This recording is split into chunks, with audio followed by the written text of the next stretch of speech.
We are back at it once again. It's game number 1 in the grand finals. It is a best of 5. And the winner of this will qualify for IEM Katowice. So, to the bottom left, we once again see the Red Protoss. Parting. And his opponent to the upper right side will be the Blue Zerg. Rogue. Now this will be fun to see because we know what Parting's going to do, right? Do we even have to guess? Are we going to flip this coin? It's probably a forge and it's probably a probe over here. This happened 3 times in his previous series versus Impact. And in all 3 games, obviously there was a little bit of back and forth, but for the most part, the big difference is Rogue's going to see this right away. There's an interesting comment from somebody in chat named Blambertissimel. He says, Parting is either amazing or terrible. And I know it's awful to agree with that statement, but I'm going to agree with that statement. And I'm going to very explicitly reference the series with Impact just previous leading up to this. Because the games that Parting won, he actually looked amazing. And that one game that he lost versus Impact, it looked kind of embarrassing. Let's be honest about this. Different players have different approaches to how to deal with these situations, though. You see a spine crawler coming down. Some Zerglings are already out. The biggest thing that I think Rogue knows is that high ground vision will be really valuable. And he was trying to pick off the pylon before it'd be able to establish that. But to be clear, the spine crawler isn't going to be able to really stop anything from happening over here. It'll stop things from advancing forward and placing more cannons or shield batteries. But Parting's not doing cannons or shield batteries. He is once again going for Robo. And maybe Printf was actually just the genius NA kid who was way ahead of his time. But this pylon going down is going to... Well, okay, first off, there's no cannon over here, which is a problem. I don't know if we'll get that down in time. We may have to rebuild a little bit around this. But yeah, as the cannon here may or may not get taken down, the key thing is more for the follow-up. Now, unfortunately, with Roaches and Ravagers having come out so quickly, with this having been revealed right away, Parting's going to have hardly any time to get that Warp Prism out, much less the Immortal to combo with it. The Observer comes out right away, so there's high ground vision to possibly fire back. But as you can see here, these buildings are in range of Corrosive Biles. So Parting's going to use the shield batteries to keep things alive, but this is less than ideal for him. Forge breaks on the other side of the map. Not as important. That Forge isn't really used for much. Like once this is established, it's mostly just building shield batteries. So unfortunately, while there's no more opportunity for a Forge, we also don't have Rogue going for like mutas or something that would take advantage of it. The Ravagers get over here and they target the pylon. Oh no, did he not make a Warp Prism first? If he didn't make a Warp Prism first, this game over. Yep. If the Warp Prism was out, he could have at least powered the buildings. But yeah, Rogue shuts it down. No chance for shenanigans. Parting, not in game number 1. Xavier 1984 asks in my chat, Base Trade TV, I just tuned in. Is this a qualifying match? I'm so glad you asked because I would have said it anyways. Yes, this is game 2 in the best of 5 qualifier series. To the top right side, we have the ever cheesy, ever blue Parting. Sorry, I kind of forgot which button to press there for a second. His opponent to the bottom left will be the red Zerg player, Rogue. Now, I think there are some things that are just going to be obvious, and there are some things that will be easy to scout. But I think just because Parting failed once doesn't mean he'll never try this again. But what does strike me is like he failed so hard, it was so easily countered, that I worry about him trying it again. There are some maps this is just going to simply be better on for as well. If he comes in through the south side on this, for example, the Overlord's not here initially, so he might be able to get away with it, but he's actually going to plop this down right. Oh my god, I just realized how sick this is. Rogue's actually got high ground status with the Overlord, I believe.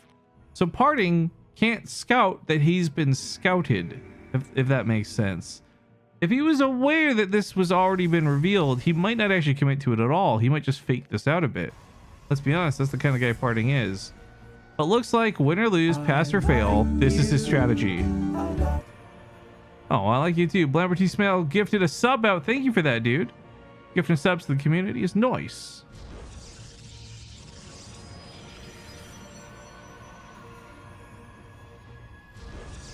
All right, grabs the gas. Spine crawler starts starting up once again. They actually have a little bit of high ground action this time around. That probe's getting a bit desperate though, trying to play ring around the rosy with his cannon to protect it. He's gonna lose this second probe, which takes away a lot of strength from this fight, especially with his investment on the high ground. It's a shame. This just barely out of range. If he had built the cannon, if this cannon was building here, for example, it would have been covered. I think the pylon will survive a lot. Side note, these pylons look so cool. These like dark pylons. I don't even call them, but a lot of shield batteries, a lot of cannons. If he's got high ground vision, he can fight back a little bit here. But look what Rogue's doing. The angle he's taking on this one is so perfect. I kind of forgot that a bit of a problem in that last game that we didn't quite cover is Harding didn't have that cannon at home.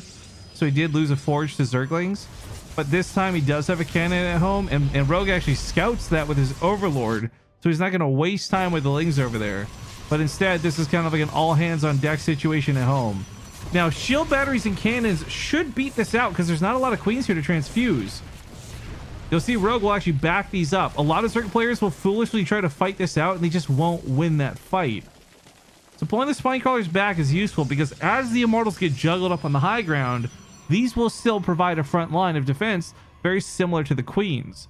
But the very key difference here is queens can shoot up and obviously spine crawlers cannot.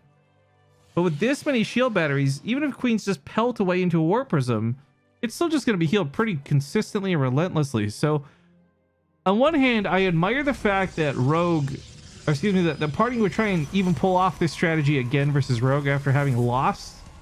But it has to win for this to really be worthwhile. The Observer had set up for a brief second there just to help scout. I think we talked about this before, but vision for him was a real problem in that one game.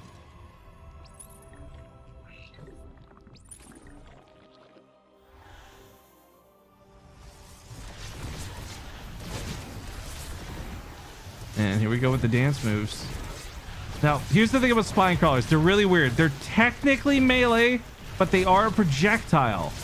So you can dodge the spine crawler hits. That's what we see Parting doing. And through this wicked quick micro, he's actually pushed these back. He's straight up killed one.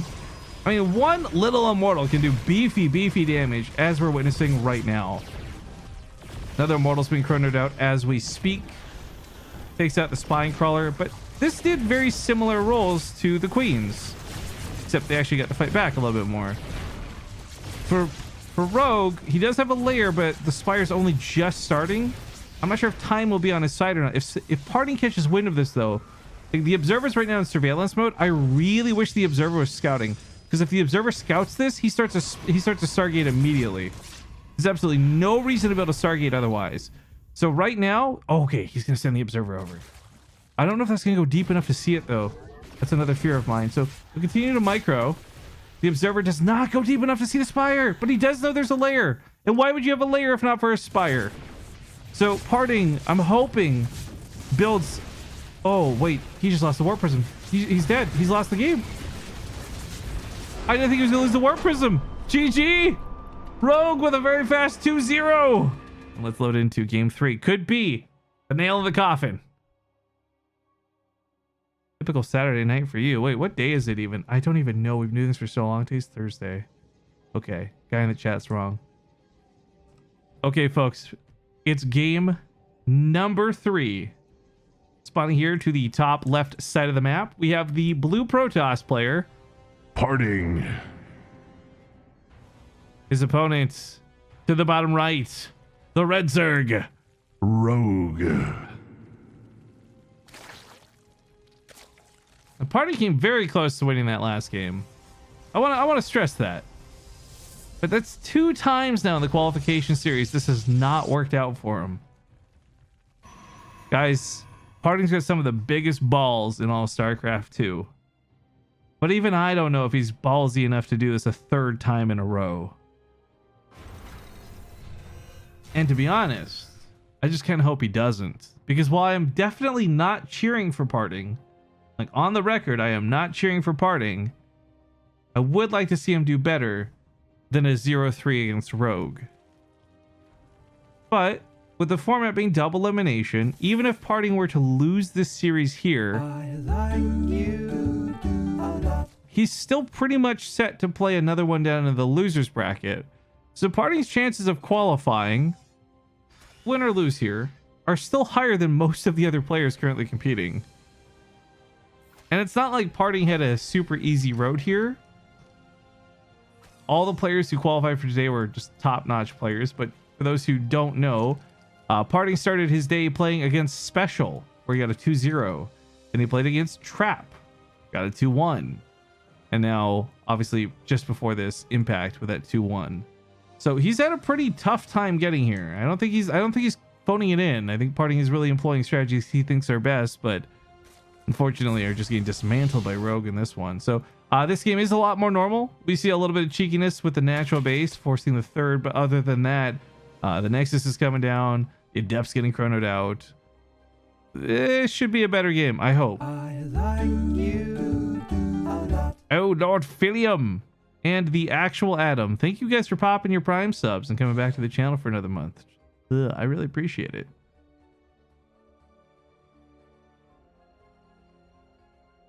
Also, side note, since I see someone talk about subbing to the channel, just a quick reminder and PSA, guys, don't sub if you're on mobile. A lot of people aren't aware, but it costs actually like $3 more to sub on mobile because of the App Store purchase things or whatever. So instead of paying $5, it would be paying $8. So if you're on mobile, I'm not even like, please just don't sub to me. I'd rather you not sub to me than waste the extra money. Oh, Joe Robot Food, thank you very much for the 4-month resub. Sheep buttholes haunt my mind. Great resub message. I'm glad we put that in the VOD here. Thank you very much, man.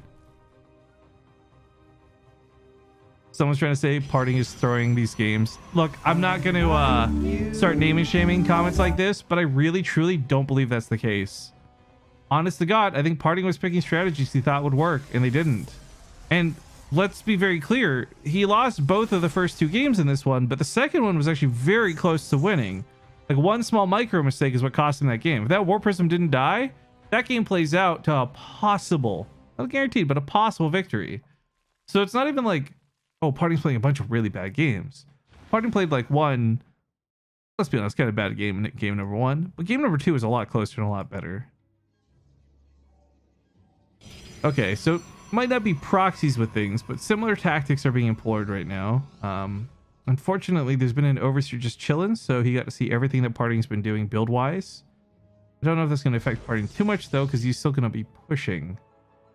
The only thing he's not going to have is much reinforcement power, but with 4 more gateways finishing up very soon, that War Prism should be able to bring an instant army across the field. Oh gosh, how do I say this name? 25 months I haven't been able to say Kikai. You can feel the 25 months. I'm gonna just call it UK for short. I've probably said that before too, just thinking on it. But thank you, K. Alright, as I said, War Prism's gonna be able to bring a couple of reinforcements. The sentries are gonna be really nice. Force filling off like behind them, maybe even of the most important. He's gonna zone out the queens. Without the queens in range to shoot the Warp Prism. Oh no, he's in range to shoot the Warp Prism. Oh no. Even with the force. Seriously, Ground Tempests are so stupid. Blizzard, nerf Ground Tempest, please. Ooh, this is tough for Parting. He's going to try and fall back from this, and if he can make it back home, he'll be okay. He didn't actually lose too much in that fight. What he lost was his ability to reinforce. So that was actually not that bad of a fight for him, but only if he gets home alive with these sentries, with the Immortal. However, he just got caught out in the open, so maybe never mind. The force fields are coming down really late. Is he going to survive? Oh my god, he keeps the Immortals alive. And the sentries. Wait a minute. This guy's actually a god right now. Oh my god. Oh my god. Okay, so He's got a new war person coming up. This might still be a game for parting. The sentries living is probably the biggest part of this. They're so expensive on gas to replace. If you lose 3, you're not rebuilding 3 that easily. But even though with the sentries living, like the immortal's pretty weak. I don't know about this, guys. Some zealots here on the wrong side of the wall. The queen's coming to focus fire down the immortal. That's going to pop off. If he doesn't pick it up, he does scoop it up. Keep up with the sentries too. Oh my god! Parting is actually playing like Superman right now. Well, no, Superman's probably like a normie guy who plays football and doesn't know anything about video games. But our super chat aside, Parting is playing out of his mind for this last game. Well, possibly last game. He really, really doesn't want to go down 3-0.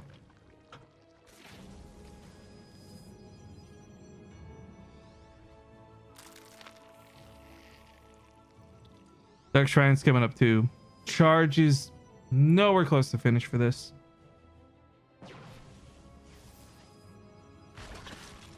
This is going to be a hell of a fight for both sides. Rogue does have a lot of transfused energy though. And with the queen range being as large and crazy as it is, even though he force fields off this army, the army's still fighting over the force fields. You have to back away from this. Like, otherwise what's the point of the force fields? He's still just sitting in range of Rogue. So he takes a lot of damage to some of his more fragile units, but the zealots continue to warp in. They've got charge in about 20 seconds. I think he's starting to make this look a little bit more convincing to me. His trades at least are acceptable, but I don't think this is like a game-ending force. In fact, he was probably contemplating recalling, seeing the way he stacked his army up over there.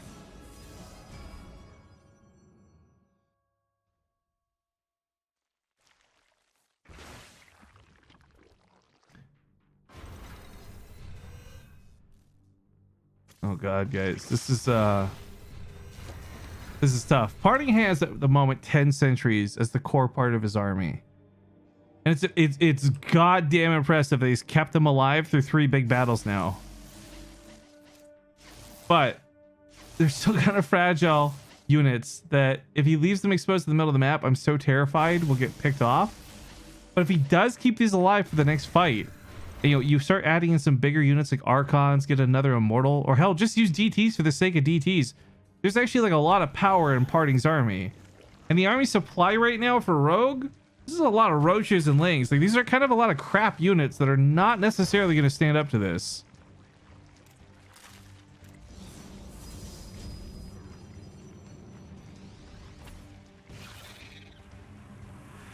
Yeah, the Archons are probably the biggest component. Corrosive Biles will be able to break these force fields, but this is what the thing. Zerg players usually are used to killing sentries. So when this second, third round of attack comes in, there's only like 3 force fields. Parting has 10 sentries to force field this off almost indefinitely, even with Corrosive Biles being part of the game. The Overseer finishes up now too, really needing that detection. Grabbing a drone or 2 is just kind of nice for the DTs, but yeah, he's gonna die pretty quick. Still though, the resources lost very close despite Parting. What Parting's been throwing away is like a lot of minerals, I guess. Same with Rogue. No one's really been dedicating too much gas to these engagements. Well, excuse me, Parting has been dedicating a hell of a lot of gas to these engagements, but he's not been losing them. Oh my god, this is so down to the wire. Remember, there's so much more on the line for this for Parting than there is for Rogue. Like, if Rogue loses this, so what? You go back to like the next game, big deal. If Party loses this, it's all over for him. So he's trying to play very precise. He's trying to keep the pressure on, but sadly, he's not actually pressuring anything right now. Just posturing in the middle doesn't gain him any kind of advantage over Rogue. Rogue's not even purely pumping army. He's actually still making drones. So he feels very confident about this position in the game. And I honestly don't blame him. I think Party's taken a way too long of an opportunity here to get in. It's like some DTs went back in to kill some more drones. I mean, I guess Rogue does have technically less income. So the longer this goes, it would long-term benefit Parting, but yeah, he's getting disrupted. So I like that a lot. Zealots in the main base are really good too. Uh-oh. But the start attempts to go down. Crucible almost grabs 2 or 3 of those sentries. Those sentries are actually so weak from the previous engagements that Crucible will certainly one-shot a good chunk of them, but this is a little awkward. Upgrades are kind of scarce across the board. We have like bare bones, make your units move fast upgrades, and that's it, really. So we see +1 on the way for Parting. Blink, I have cast firsthand so many of the old school Team Liquid map contests. Parting just goes mass Blink Stalkers and wins. Parting's Blink Stalker micro is pretty incredible, if we're going to be honest. I don't know if we're going to see it on Crazy Mass here, but it's the tech path he's chosen to go towards after charge. Force fields are looking pretty good. Corrosive Bile is going to break them, but more force fields will come down to set immediately afterwards. Like cutting off the head of a Hydra. You kill one force field, 2 more come down. He's actually going to take a really good fight once again. Not too many of these sentries are dying. Still, only the 1 sentry has died so far this game. Oh my god. This is unreal. How are these sentries not dying? Okay, now they're on the front lines. They're starting to get picked off a little bit, but seriously, so many of these sentries are long dead in this game, and usually this engagement for the Protoss player has like 1 or 2 of them, not 10 as he did at the beginning of that fight. So the force fields are astounding. They managed to actually keep that army back despite having Ravagers within them, and Party's gonna hopefully get a disruptor shot here that changes the world. God knows he's very close to pulling it off. And of course, he can maybe force field once or twice here just to buy himself a little bit of time as he falls back. Nope, just kidding. Another disruptor. Oh my god! Launches those. They just got banished to the Shadow Realm, guys. Hey, Yuke, what happened to those roaches? Okay, eats the Corrosive Bile there. A little unfortunate. But this is going wild for Parting now. The disruptors are such big game changers in incredible ways, and you saw that shot go off, and I don't even need to detail it further. There is a dynamic though where lurkers can actually hold off against these. The time-based cooldown of the disruptor versus the lurkers. Early on, you'll lose lurkers, but they won't be able to advance. Lurkers later are actually so good against disruptors. The instant unburrow can dodge the shots, but we're so far from hive tech right now. I don't think Rogue's thinking about that. Rogue's thinking about just holding on while he tries to get the lurkers, period. Another disruptor shot comes in. Huge chunk of that army just picked off. Of course, if he ever gets to the Ravagers, that's where it's really going to start hurting Rogue. But this supply, he's actually got +1 now too. Parting, that is. As the Lings flood in Corrosive Biles, they try to land. Parting dodges them once more. The big thing about disruptors is they are best used when people are chasing into you. They are not best used when you're trying to chase or assault somebody else. So by going for the attack, Rogue gives Party a very inherent advantage. Party just starting to overwhelm now with these stalkers. We're not seeing crazy blink micro like I was hoping, but we are seeing enough here where this is just out of control. And while lurkers are on the way right now, that army's gone. GG. A little bit of standard build goes a long way when you're the big boy Parting. Good luck on loot, bros. We're getting into the lobby now, so I don't want to miss this.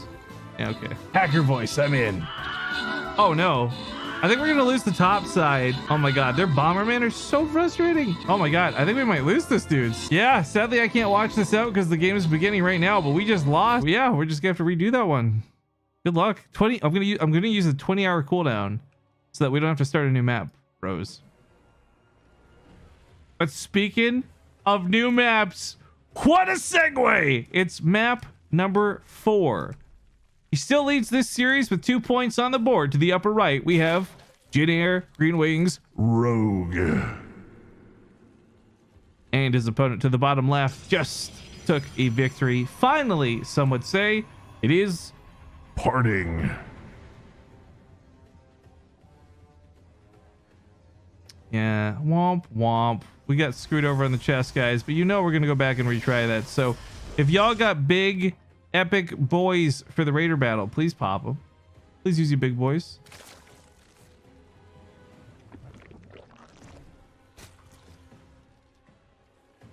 Sorry, I'm just getting caught up in chat. Everyone's screaming GG, reverse sweep incoming. Yo, quick shout out to my boy Zale.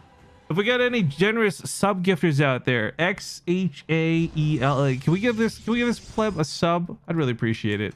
He's a holy paladin from my guild in WoW. He's probably the only paladin in my guild who actually does any healing. But okay, guys. He's got some balls. And oh, Rogue has positioned this so perfectly again. I both love and hate Rogue for doing this. Because what Rogue's done with his Overlord is what he did in game number 1. And Parting can't see that he's been scouted. Now, the difference of getting scouted or not is basically how much Parting's willing to commit to this. And whether the emphasis goes to, say, cannons versus getting high ground vision Oh god, this is so annoying. He's actually pulling drones down here to mine through the minerals very early on. Parting thought he was going to go block a hatchery, but if this stays to one base with roaches and ravagers, timing should, on paper, favor Rogue. But of course, it's not as simple as that. A lot of the time, it is about how much micro and mistakes get made too. So, a pylon for sure to the high ground means he won't have to pump out an observer. The creep spread... it's a little bit further back, but he could definitely get spine crawlers in range if he really wanted to. But he's really not looking for spine crawlers. Like, this slow mine of the minerals to the south is so clever. Because, first off, I don't know if Parting even realized. No, he's scouted it. He's seen that that's an open path now. Oh, he loses high ground vision with a probe. It is worth noting, this is interesting to me. Parting is actually building a little further back this time. Now, part of this is just the surface area is not conducive with the minerals right against the wall like this. But it's also going to mean that units will have to come out of their way to shoot the pylons down. And you'll notice he doubled pylon 2. So what I really like, he's already making up for the mistakes that happened before. Like, he says, okay, you know what? I've seen how you respond to me. I've learned from this. This is not Parting being stubborn. I want to make that very clear. Parting has adapted to what happened last time.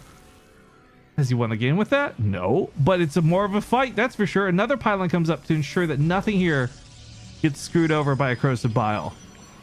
He can actually heal up the robo facility if he feels the need to. That's going to be a big hit here on top of the cannons, but still not enough to one-shot. Shield batteries are working relentlessly. One of the cannons does go down, but the Ravager dies to the cannon on the right side. Funny enough, the one cannon that's not really protected. The Immortal's about to pop out, and the Immortal finishes off the roaches. And of course, with the shield battery up, he's got no fear. He actually chases his back. He tries to get away to body block the Queen. Realizing the Queen's not going to be able to run away, Rogue sacrifices it to fight. I can't believe this. After watching Rogue squash this in game 1 and game 2, I was almost positive there would be no wiggle room to make this work. Now, some of the same things that caught Parting, like, let's be real. I hate going back to the reference over and over again, but Parting in game 2 almost made this convincing enough to work, but he made a big micro mistake losing the warp prism. Something that you could argue came to complacency, but also had a little bit to do with looking at two different parts of the map at the same time. So with this many shield batteries available and Parting's focus like a laser on this warp prism, he really should never lose this thing.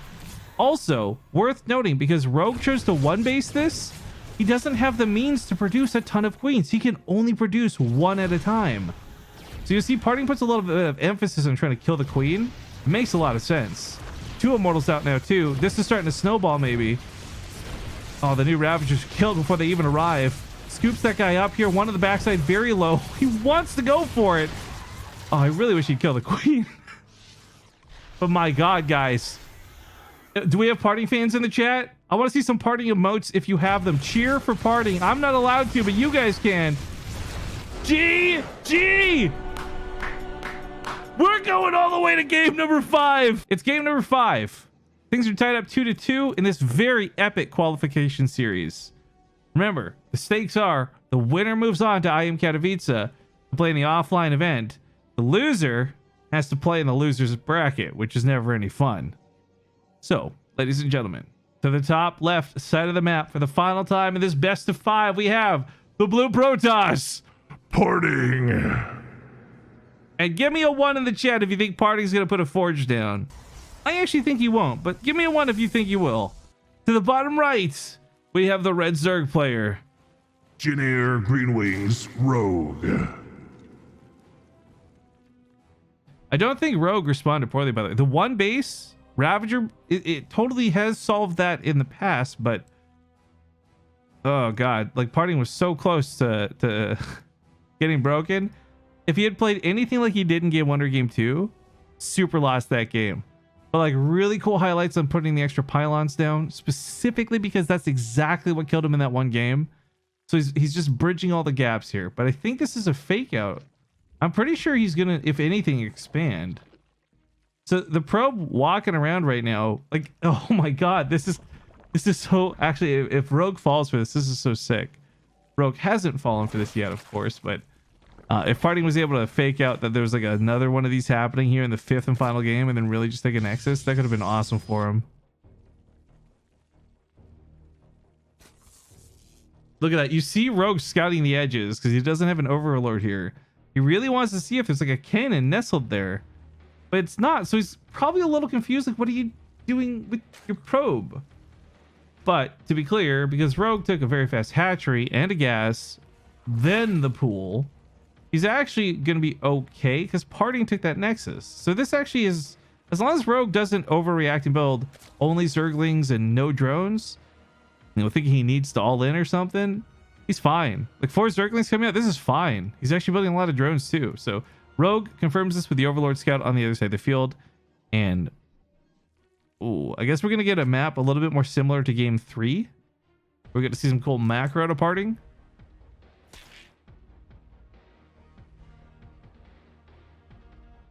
I don't know if he'll necessarily pull that off or not, but it is a Twilight Council on the back of his base, which means this could still end up being Dark Shrine, Robo, and Warp Prism. Very standard way to play Protoss. Because it's Parting, I'm gonna like, you know, you like that fry reaction image, like I'm squinting. So I'm not sure if Parting, I feel like, would be just the kind of guy who would be well suited going for a blink all in of some dumb variety, or more Sentry and Immortal shenanigans. Realistically, I guess we're gonna have to wait to see what the build is. He has not started. Oh, he has started Resonating Glaives. Oh no. Okay, so like, look, I'm feeling a little bit faithless on this one because I've seen quite a few Resonating Glaives ever since the fix. And for those who don't know, I'll get you caught up really quick because there's a lot of hullabaloo made. They kind of destroyed Resonating Glaives in a giant patch back in December. And then they realized that they did goofed and they reverted it. So this Resonating Glaives is the one you've always known it to be.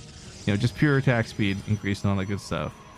But the reason I'm kind of knowing at this is just it doesn't seem to work. Even somebody like Neeb has not been able to pull this off successfully, at least on my stream. And Neeb used to win so many games just going for Adept all-ins. So it's a little bit funky for Rogue to scout this. When you see the Twilight Council like that, you don't know for sure which of the 3 directions it goes.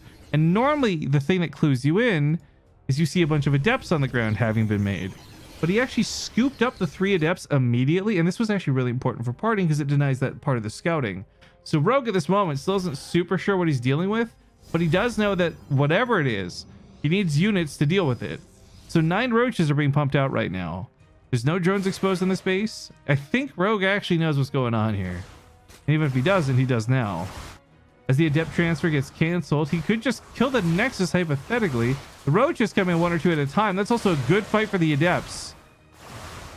Now the roach there barely doesn't die. He's gonna just whittle away at this hatchery. Man, Resonating Glaives makes them attack so fast.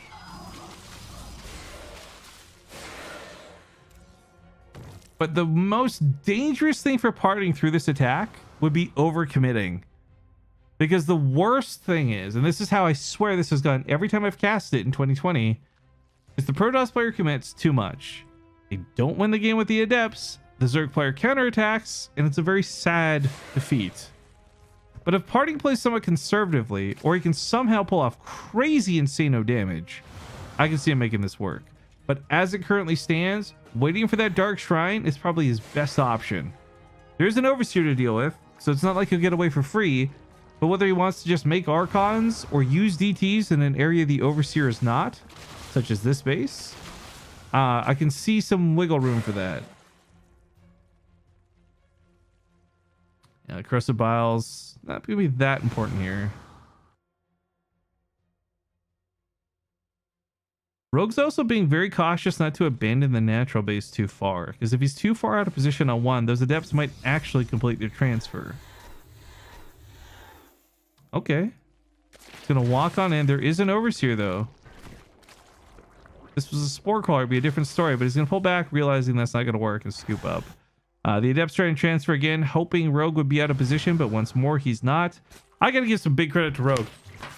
Parting had gone for this really dedicated attack and has caused very little to no damage with it, and this is all to the credit of Rogue's defense so far. Parting is working very hard to whittle in for damage, whether it's dropping DTs on top of a queen or these adepts, but they actually complete the transfer this time. I don't know how to feel about this. Rogue actually got a spine crawler in the main base. This is very important because it means Parting can no longer auto attack. He has to focus fire. Any errant auto attacks will go to the spine crawler instead. Transferring over here, about 8 workers are dying total.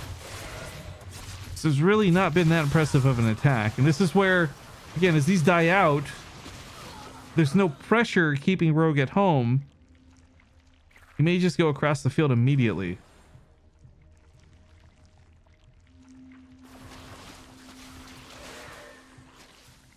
So is this Warp Prism. That Overseer's in surveillance mode, so it's not like that's going to be slacking anytime soon.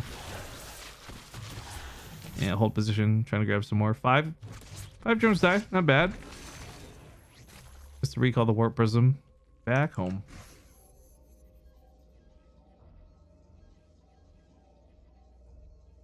Mike has awoken. The leaderboards are no longer safe. Oh, maybe it wasn't Nikki who disabled Rally. Maybe it was Mike. Mike's like, yo, I'm gonna not let these bosses spawn till I wake up later. I don't know if that's truth or not. Certainly sounds plausible. All right, Overseer being pushed out of the base. Blink doesn't really matter that much right now. It's going to be a nice utility asset, but this isn't like this is complementing disruptors or anything. This is stalkers and immortals. It's a lot of bonus versus armor damage in this army. But I think what's most valuable about these stalkers, well, Parting doesn't know about the Spire, I believe. Where is it? Whoops, excuse me. Oh my god, I keep looking in the wrong place. There we go. He doesn't know about the Spire, but the stalkers will be really useful to help deal with this. Unfortunately, he's not going to have +2 weapons, which is where stalkers really start to shine against Mutalisks. But he does at least have +1 finishing up here very soon. However, the scary thing is there's no Warp Prism here for support, so while the stalkers may be able to escape through some blink play, the immortals are not going to be so lucky. And this Warp Prism is super dead, and so are the 4 DTs inside of it. Oof. That's unfortunate.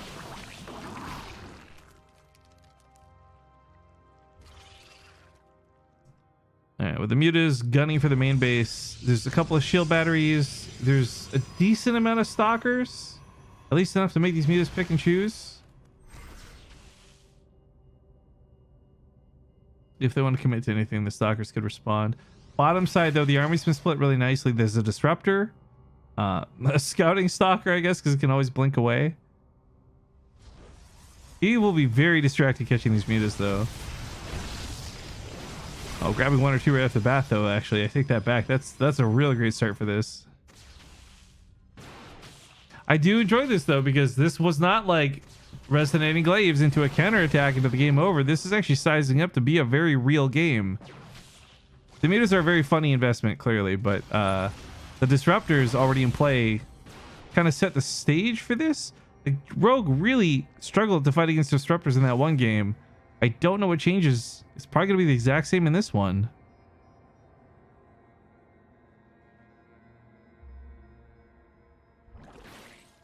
Base Trade TV, you might be onto something. I've already forgotten what I said, dude. It's like the second it leaves my mouth, it leaves my brain. I read this thing about how actors have to do that for TV shows and stuff. Because memorizing all their lines would otherwise be like ridiculous.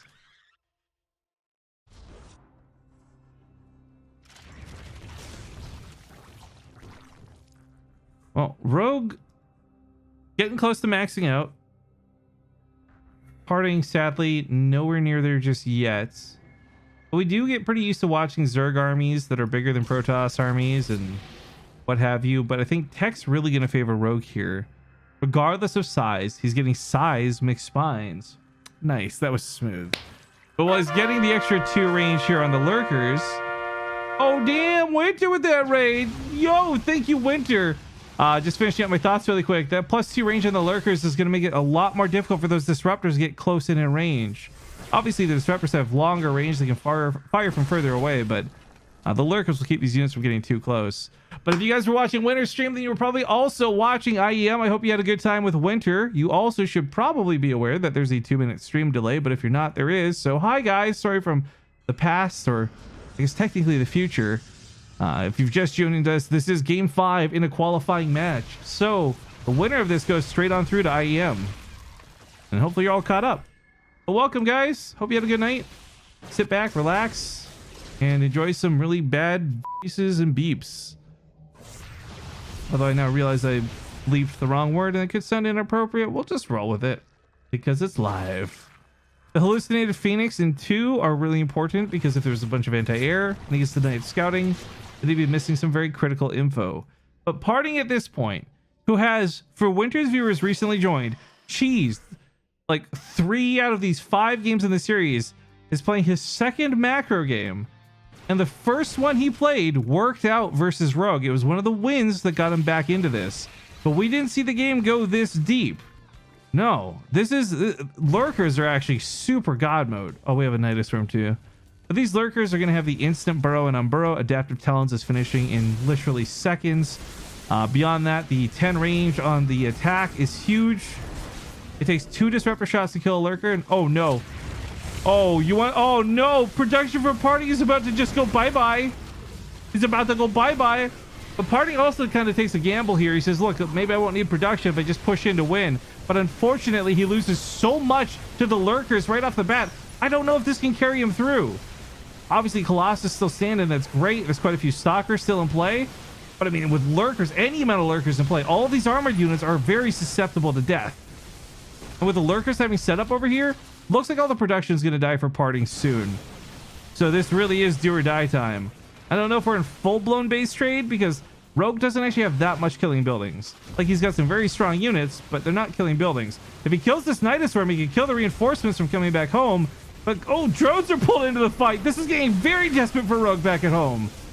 Party's got the Observer set up, but it's about to be sniped off. If he loses the Observer, he has no way to see those lurkers. There's no Observer Warpaint. There's no Oracle to fly on over.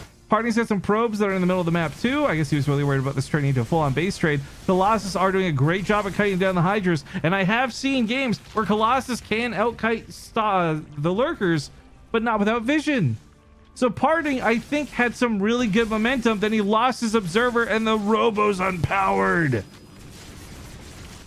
He's gonna have to build one out of the one in the main base. That's on the way at least.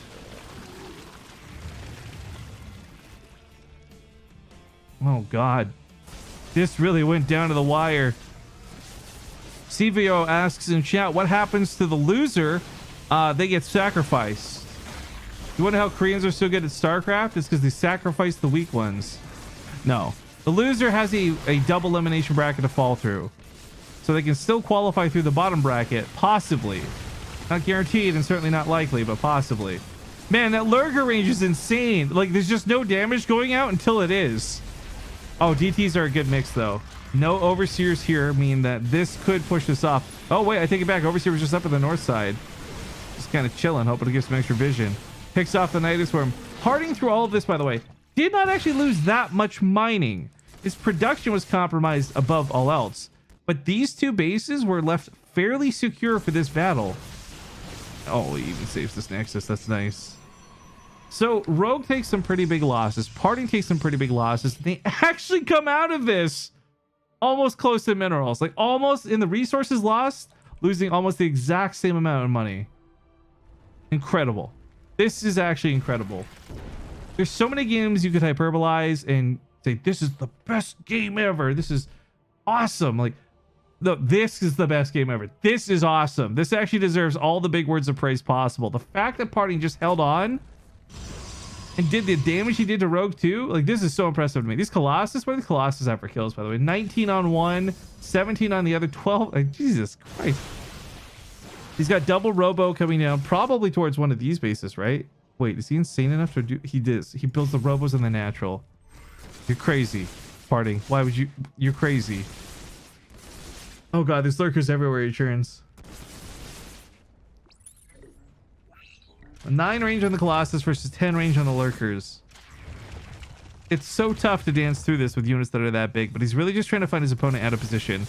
3 observers are with the army, so if he wants to commit to a fight, at least vision won't be the problem for him. But I don't know if he should commit to the fight. Everywhere he goes here, these lurkers have range, man. Yeah, anything that walks up is just gonna get chonked at. I mean, the Colossus are very valuable too. The Hydras and the Lings need to be washed off the army. And in a pretty typical Protoss army where you've got a bunch of Archons and Storm, that's not a problem. But it's not a typical army. There's not a bunch of Archons and Storm. These Colossus are the only thing that are wiping off these like tiny little ground units.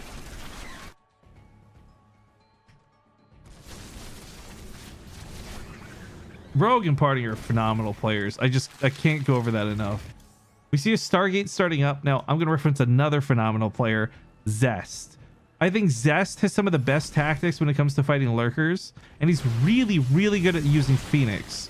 Because if you lift a lurker out of the ground, it does not automatically reburrow. And in many games that I've cast firsthand, you'll see Zest go through with a couple of Phoenix and just lift up, drop, lift up, drop, lift up, drop. Just unburrow all the lurkers as fast as possible. And it's the best way to force an engagement, because even if you have adaptive talons for the almost instant reburrow, it's still the fact that you have to take the action to do that. It means you're not microing the Hydras. You're not microing the rest of the lurkers. Like, there's just like a lot of things that come down. So this is still so wild and so far from over.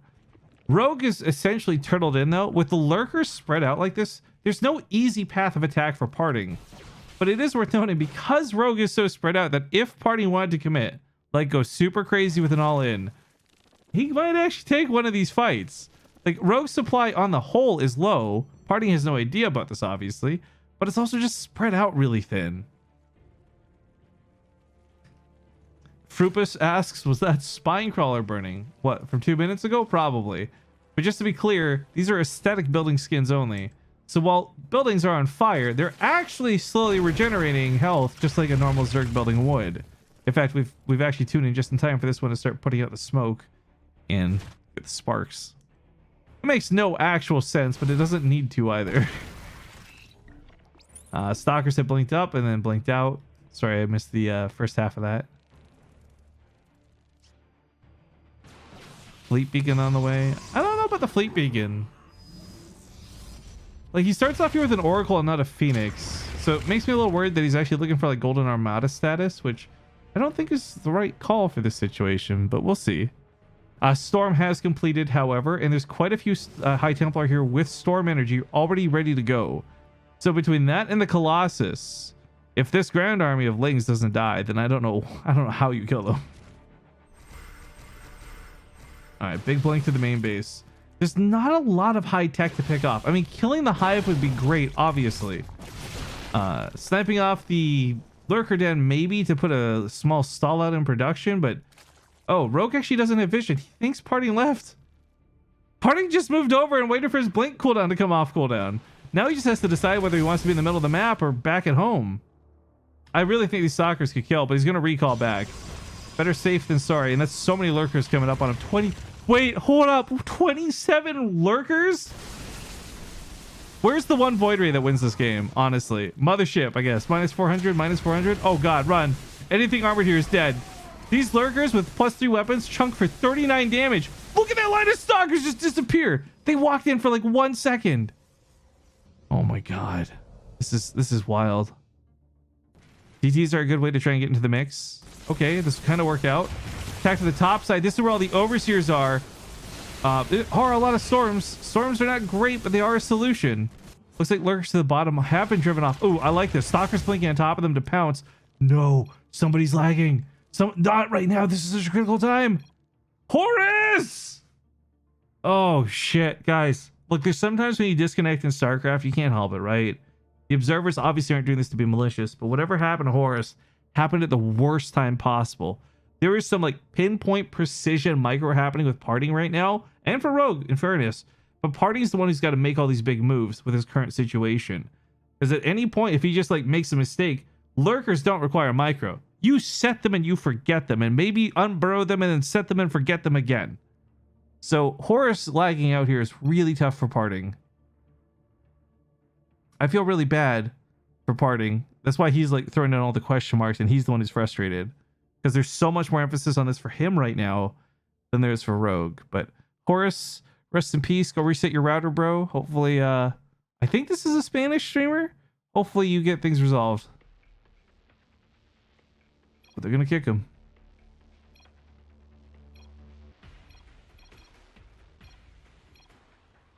Game paused. Oh. Ooh. Party immediately paused.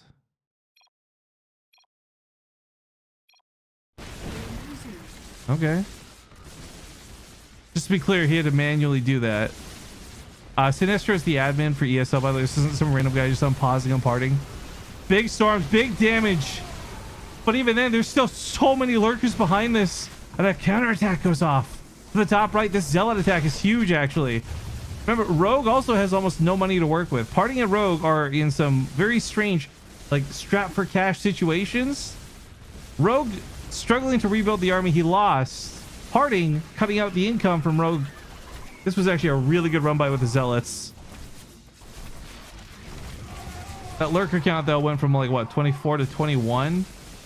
Vipers are a problem too. Vipers are going to actually really screw over the mothership, but funny enough, this mothership could be very, very valuable, not for the cloak, but for the time warp, an ability that does not get used too often. Oh my god, 81 drones have died over the course of this game, by the way. Time Warp reduces the attack speed of everything within it, but unlike previous versions of Time Warp, it actually forms almost immediately now, opposed to like taking a half a year to do it. Probes are rallied through this. I think this is a mistake. I'm not sure what that was about. Maybe he wanted to give away supply, but he's not maxed out, so I don't know why he would. Strange, strange, strange. Oh my god, even the Archons, which take no bonus damage, are getting absolutely destroyed here by the lurkers. Abducts into this tomb, no chance for escape. But as he pushes forward, almost all the lurkers have been dealt with. He's so close to finishing this up, but he just barely can't do it. But there's no Hydras. The mothership just needs to go. The mothership just needs to go clean this up. Rogue realizing this maybe starts repositioning. Oh my god, even the Zealots can't charge in. It's too much. Yep, storms give chase. The Archons almost died of the storms. That's super awkward. Parting holds. Rogue and Parting, by the way, disengage this in horrible situations, because on one side of this, Rogue only has 35 drones after that massacre zealot attack. Parting has lots of workers, but his production's slow. So in every way that I can measure this right now, providing Parting doesn't walk into lurkers and throw the game, I think Parting is actually very much ahead after this weird engagement disengagement. The worker count will not benefit him right this second. They're both so close in supply, but I guarantee you, if this stays steadily the way it is, then in about 2 minutes from now, Parting's going to have like double the army supply. Well, no, more like 3 minutes from now, because I guess some of these bases are, yeah, they're expired. I take that 2-minute judgment back, actually, quite harshly. But yeah, Parting's minerals are starting to disappear too. This base is like the most important base in the game for him right now. The same way this base is the most important base for Rogue. Both players are trying to protect their money sources, and both players are making very little cash per minute right now. At least not to keep up with the size of their army. This is where things like this mothership, I know they're a meme, and it's probably going to get abducted, and it's probably going to die this game, but the value of it providing stealth, the value of it having these time warps, and just having a massive HP pool can make it a lot more worthwhile in these smaller stake engagements. Rogue, by the way, has +3 range, if that wasn't highlighted earlier. I think I brought that up with the lurkers, but it is going to help the Hydras as well as a means to deal with the mothership. This base gets canceled, so not a kill. He's going to lose some very important units here as the Archons and the Colossus get killed. Got some feedback and a bit of damage goes down as the Vipers abduct. How did that Viper abduct? Didn't he just get feedback? Did anyone else see that? Am I crazy? Did he just feedback with no energy? God, I hate Vipers. Actually, maybe he didn't get hit by the feedback. I don't know. But the minus 400 meme from Roddy, not true just yet. This mothership also has the time warp ability still available, reducing the attack speed of units 50%. Maybe this is the fight to take. He targets down the Hydras, because without the Hydras, the mothership can kill the lurkers. And the Hydras actually aren't here to deal with the observer either. Oh my god, we're still so down to the wire. Party's almost out of money. He's almost out of units. He's going for another big warp in right now. You can still see the lurkers. Dealing with these lurkers, they'll prove to be a real problem. Here comes an Oracle. Oh my god, lurkers have so much HP though. 200 HP, so even an Oracle's taking forever to clean them up. And this damage is big. I talked about it earlier. This is the most important base to Parting right now. This is the money base. He's going to tap out. But holy crap, look at the overall supplies. Look at the, like, this was so down to the wire. My God. GG Rogue, well earned, well deserved. And Rogue will be representing an IEM.